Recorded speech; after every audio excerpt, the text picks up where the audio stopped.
Rebecca est une jolie jeune fille de 24 ans. Comme toutes les filles de son âge, elle passe beaucoup de temps avec ses copines, dont elle est très proche. Mais je sais, c'est Sachini qui nage le plus vite. Moi, je nage trop vite, comme un éléphant. Mais très souvent, cette charmante brune reste en retrait, comme un peu isolée du reste de la bande. Je peux pas me baigner, c'est pas possible. Je peux pas me mettre un maillot, je vois que ça qui ressort, ça me... Ça, c'est sa poitrine, mutilée après une réduction mammaire ratée. Même quand je suis habillée, je mets des foulards, je mets des écharpes. Alors un maillot, je me dis que ça va être pire que tout. J'ai fait le deuil de mes seins, c'est d'être fou de comparer ça à la mort. Mais pour moi, ma poitrine, elle est morte le jour de mon opération. Il y a 2 ans, Rebecca a perdu plus de 50 kilos. À la suite de ce fort amaigrissement, une chirurgie mammaire réparatrice s'impose. La réparation tourne au cauchemar et bouleverse sa vie. C'était une chirurgie réparatrice qui est prise en charge par la sécurité sociale. Donc je considère que ceci est un massacre. C'est pas ma poitrine ce que j'ai sur moi, c'est que de la chair.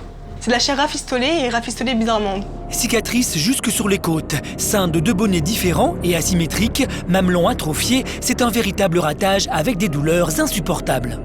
J'étais plus qu'effondrée, d'abord j'étais au lit, en non-stop, dans le noir, surtout pas de lumière. Plus il y avait de lumière, plus j'allais les voir mes seins, donc je ne voulais pas, je ne mangeais pas. Mes copines qui m'appellent, je ne décroche pas. Mes cours, ma mère qui me dit « mais qu'est-ce que tu vas faire? Tu vas pas foutre en l'air ton année juste pour ça ?» Mais pour moi, c'était à 1000 lieues de me dire que je vais avoir une vie. Parce que quand on a ce que j'ai eu, on se dit « la vie, elle est foutue ». Aujourd'hui, Rebecca doit rencontrer un chirurgien dont on lui a dit le plus grand bien. Bonjour. J'ai rendez-vous avec le docteur Féminage à 18h. Pour elle, l'enjeu est de taille, car seule une nouvelle opération peut sauver sa poitrine. Après avoir rencontré plusieurs chirurgiens esthétiques qui n'ont pas su la mettre en confiance, elle place tous ses espoirs dans ce nouveau rendez-vous. Je suis très stressée là. J'espère que ça va aller, j'espère que ça va bien se passer. On verra. C'est angoissant de repasser par ce que je suis repassée en fait. Traumatisée depuis sa première intervention, Rebecca est sur ses gardes. Si j'ai pas confiance en lui, je me laisse pas ouvrir. Je repasse pas sur le billard. Rebecca, c'est à nous. Bonsoir. Bonjour. Bonsoir. Attention à la marchette et suivez-moi. Alors, à nous, et je prends votre petit carton pour prendre des notes. Je sais à peu près pourquoi vous venez, mais ce qui serait bien, c'est que vous me le rappeliez tranquillement. Vous avez perdu du poids. Oui. Combien à peu près? 50. 50. Vous partiez de combien? De beaucoup. Très vite, Rebecca se détend, le chirurgien semble à l'écoute. Les suites ont été simples, pas simples? Et beaucoup de douleurs, il y en a encore maintenant. Et douloureux. Et aujourd'hui, qu'est-ce qui vous dérange? Leur forme, leur difformité plutôt. Ils sont symétriques? Du tout, il n'y a plus de symétrie. Les cicatrices, je ne comprends pas en fait ce qui s'est passé. Parce que moi j'ai toujours pensé qu'elles seraient en dessous le sein. Et là elles sont dans le sillon, vous voulez dire? C'est ça. Attention, oui, d'accord. Et là elles sont... Elles ne sont pas dans le sillon? Ah non. D'accord. Elles sont sur les côtes, sur le ventre. Espèce de bourrelet de peau. Voilà. Donc ça, on va voir ça ensemble. Puis je vais vous dire ce qu'on peut faire ou pas faire. Pour étudier au mieux ce cas difficile, le chirurgien photographie la poitrine de Rebecca sous tous les angles. En forme, vous les trouvez... Pardon, c'est un petit peu douloureux. En forme. Très écarté. Trop écarté? Ah, oui. D'accord. Mais à la base, il l'était sûrement aussi. Non. Effectivement, les cicatrices sont encore inflammatoires. Et douloureuse. Et douloureuses, mais ça c'est normal. Bon, j'ai vu. Pour moi, c'est bon. Vous pouvez vous rhabiller. Comme je vous ai en photo, on peut parler sur photo et ça vous évite de rester...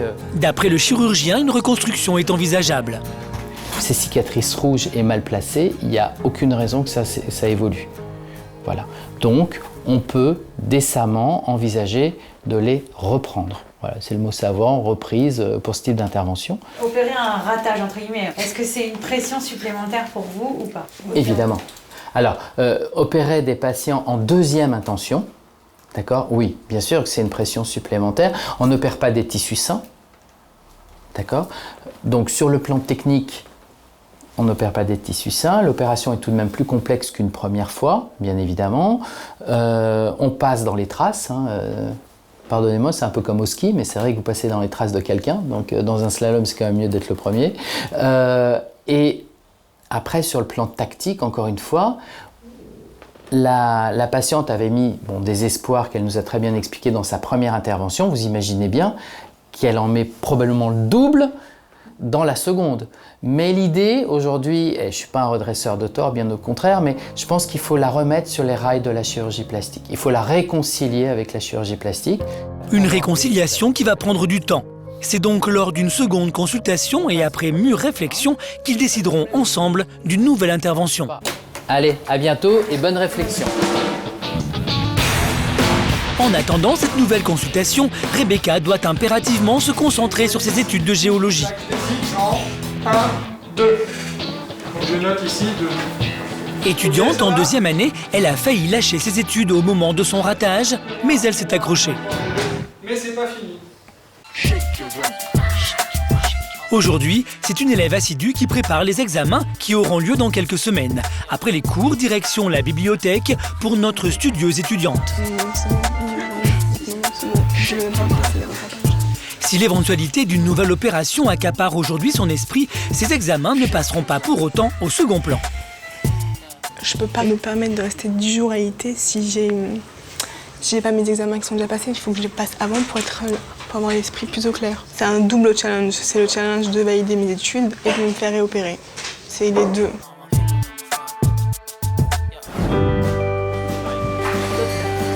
Aujourd'hui, Rebecca a une grande nouvelle à annoncer à ses amis. Quelques semaines se sont écoulées, elle a pris sa décision, elle se sent prête à tenter une nouvelle opération. J'ai enfin trouvé un chirurgien qui voulait me voir et qui voulait traiter mon corps. Mais je lui ai expliqué que voilà, je m'étais fait une pastille mammaire et que je ne pouvais pas rester comme ça. Ah, c'est super. Préoccupée par sa situation, ses amis la bombardent de questions. Lui il dit qu'il répare aussi. T'es un peu perdu? Totalement. Je me dis, est-ce que réellement il va pouvoir reprendre les cicatrices de l'autre, arranger la forme Un pari que Rebecca a, quoi qu'il arrive, décidé de relever. Hors de question que je puisse vivre au quotidien avec poitrine, je peux pas. Non, mais c'est vrai que ça gâche un peu ta jeunesse aussi. La féminité, pour l'instant, il n'y en a plus. Pour ses copines, retenter une intervention est la solution. Une nouvelle opération, qu'elle met confiance en elle. Ces nouveaux seins qu'elle pourra exposer à la plage. Voilà. Qu'on puisse recommencer ce qu'on faisait avant. Voilà. Donc c'est un grand jour d'annoncer ça à tes amis. Ouais, c'est comme mes sœurs, elles m'ont vu grosse, elles m'ont vu maigrir. Elle a perdu énormément de poids. Elle a eu beaucoup de courage et c'est vrai, ce qui lui arrive, ça nous fait un peu de peine, quoi, parce que on ne pleure pas. Ah ouais, ça... c'est une déclaration d'amour là.